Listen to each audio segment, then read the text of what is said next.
आलसी लकड़हारा पार्ट 2। किशनपुर नाम के छोटे से गांव में राजेश नाम का एक लकड़हारा रहता था। वे हर रोज जंगल जाता और वहां से कुछ लकड़ियां काट कर लाता और उन्हें बाजार में बेच देता।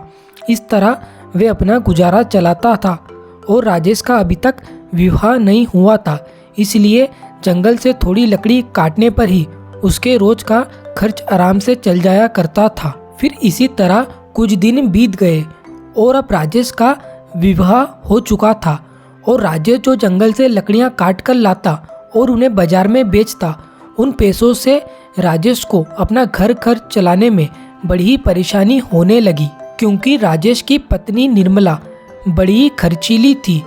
वह हर रोज राजेश से नए वस्त्र और आभूषण की मांग करती थी। उसे अपना सादा जीवन जीना जरा ही मंजूर नहीं था। फिर पत्नी की इन्हीं मांगों को लेकर राजेश बहुत ही परेशान रहने लगा और अब राजेश ने यह तय कर लिया था कि वे हर रोज जंगल से और भी ज़्यादा लकड़ियां काटकर लाएगा और उन्हें बाजार में बेचेगा ताकि उसे और भी ज़्यादा पैसे मिल सके। फिर यही सोचकर राजेश अगले ही दिन सुबह जंगल में लकड़ियां काटने के लिए घर से निकल गया और फिर जंगल में पहुंचने के बाद राजेश ने कुछ ही समय के बाद बहुत सारी लकड़ियां काट ली और फिर उन्हें लेकर बाजार में बेचने के लिए चला गया और फिर उन लकड़ियों को बेचने पर राजेश को बहुत सारे पैसे मिले। और फिर उसी दिन से राजेश को यह समझ आ गया था कि वे जंगल से जितनी ज़्यादा लकड़ियां काट कर लाएगा उसे उतने ज़्यादा ही पैसे मिलेंगे। फिर राजेश को उन लकड़ियों को बेचने पर जो पैसे मिले थे, उन पैसों से राजेश ने अपनी पत्नी के लिए कुछ वस्त्र और आभूषण खरीदे और उन्हें लेकर अपने घर गया। फिर जब राजेश उन सोने के आभूषण और वस्त्र को लेकर जैसे ही घर पहुंचा, तभी यह सब देखकर उसकी पत्नी निर्मला बहुत ही खुश हुई। फिर इसी तरह कुछ दिन बीत गए और अब राजेश की पत्नी निर्मला की नए गहने और आभूषण के प्रति लालसा बढ़ती ही जा रही थी। उसे और भी महंगे आभूषण चाहिए थे और वहीं दूसरी ओर राजेश अपनी पत्नी की हर एक मांग को पूरा करने के लिए और भी कड़ी मेहनत करने लगा और पत्नी की हर एक मांग को पूरा करने के लिए अब राजेश का पैसों के प्रति लालच इतना बढ़ चुका था और वे जंगल के अब हर एक पेड़ को काटने लगा और उन्हें बाजार में बेचने लगा। फिर राजेश कई महीनों तक ऐसा ही करता रहा और उसके ऐसा करने से वे कुछ ही महीनों में बहुत ही अमीर व्यक्ति बन गया और उसके पास अब काफ़ी पैसे भी आ चुके थे। पर अभी भी राजेश को और भी ज़्यादा पैसे कमाने का लालच था, इसलिए वह उन पैसों को जुआ खेलने में लगाने लगा और वह अब उन पैसों से जुआ खेलने लगा। कुछ दिन तो राजेश को जुआ खेलने पर कुछ पैसे मिले, परंतु कुछ ही दिनों के बाद राजेश को जुआ खेलने पर बहुत नुकसान होने लगा और वे दिन प्रतिदिन जुए में अब हारता ही जा रहा था। फिर राजेश ने अपने सारे कमाए हुए पैसों को पूरे जुआ खेलने में बर्बाद कर दिए और उसकी आर्थिक स्थिति भी इतनी ज़्यादा खराब हो चुकी थी कि उसे अपना घर भी किसी व्यक्ति के यहाँ पर गिरवी रखना पड़ा था और राजेश के पास अब एक भी रुपया नहीं बचा था। वे पूरी तरह से बर्बाद हो चुका था। फिर राजेश ने ऐसी परिस्थिति को देखते हुए यह तय कर लिया कि वे वापस से जंगल में लकड़ियां काटने के लिए जाएगा और उन्हें लाकर बाजार में बेचेगा। फिर अगले ही दिन से राजेश ने ऐसा ही किया। वे जंगल से कई सारे पूरे के पूरे पेड़ों को ही बाजार में काटकर बेचने लगा। फिर राजेश ने कुछ ही दिनों में अपने स्वार्थ के लिए जंगल के कई सारे हरे भरे पेड़ों को भी काट दिया था और राजेश को इस बात का कोई अफसोस भी नहीं था। उसे तो बस पैसे कमाने का लालच था।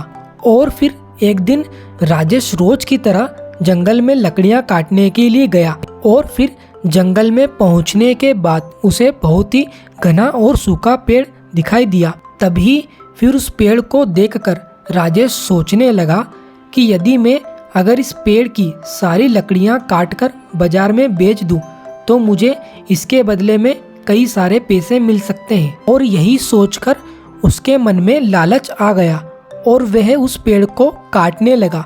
फिर जैसे ही राजेश ने उस पेड़ को काटने के लिए अपनी कुल्हाड़ी निकाली, तभी अचानक उस पेड़ की डालियों ने राजेश को पूरी तरह अपनी शाखाओं में लपेट लिया। और फिर वह पेड़ राजेश से कहने लगा, अरे ओ लालची मनुष्य, तुम्हारे लालच की आज तो हद ही हो गई। तुम चंद पैसों के लालच में आकर ना जाने मुझ जैसे कितने हरे भरे पेड़ों को काट चुके हो, और वो भी अपने स्वार्थ के लिए। और लालची मनुष्य, क्या तुम्हें पता है कि एक पेड़ तुम्हें कितनी सारी औषधियाँ, फल फूल और छाया देता है, पर तुम जैसे स्वार्थी मनुष्य को हम पेड़ों की यह अच्छाइयाँ कहाँ दिखाई देती है। तुम्हें तो बस चंद पैसों के लिए हम जैसे पेड़ों का विनाश करना है, और तुमने जो गलतियाँ की है उसकी सजा तो आज तुम्हें मिलकर ही रहेगी। फिर उस पेड़ की इस बात को सुनकर राजेश उस पेड़ से कहने लगा, अरे पेड़ देवता, मुझे माफ़ कर दीजिए, मुझसे बहुत बड़ी गलती हो गई है, जिसके लिए मैं आपसे माफ़ी मांगता हूँ। और पेड़ देवता, मैं चंद पैसों के लालच में आकर मैं यह भूल गया था कि यदि अगर इस पृथ्वी पर इसी तरह पेड़ों का विनाश होता रहेगा तो मनुष्य जीवन खतरे में पड़ जाएगा, क्योंकि आप ही तो हैं जो हमें ऑक्सीजन देते हैं और बाढ़ धूप कई जैसी परेशानियों से हमें सदैव बचाते हैं। और ना जाने मैंने आप जैसे कितने पेड़ों को काट कर विनाश करके बहुत बड़ा पाप किया है, जिसके लिए मैं आपसे फिर से एक बार और माफ़ी मांगता हूँ। और पेड़ देवता, आज ही से मैं आपसे एक और वादा करता हूँ कि यदि कोई व्यक्ति अपने स्वार्थ के लिए हरे भरे पेड़ों को काटता है तो मैं उसका विरोध करूँगा, और अब से मैं पेड़ों की सदैव सुरक्षा करूँगा। फिर राजेश की इन बातों को सुनकर वह पेड़ राजेश से कहने लगा कि मनुष्य, तुम्हें अपनी गलतियों का एहसास हो गया है, इसलिए मैं तुम्हें सुधरने का एक और मौका दे रहा हूँ। पर याद रहे, यदि अगर फिर से तुम इसी तरह की गलतियाँ करते हुए पाए गए तो उसका परिणाम तुम्हारे लिए बिल्कुल भी अच्छा नहीं होगा।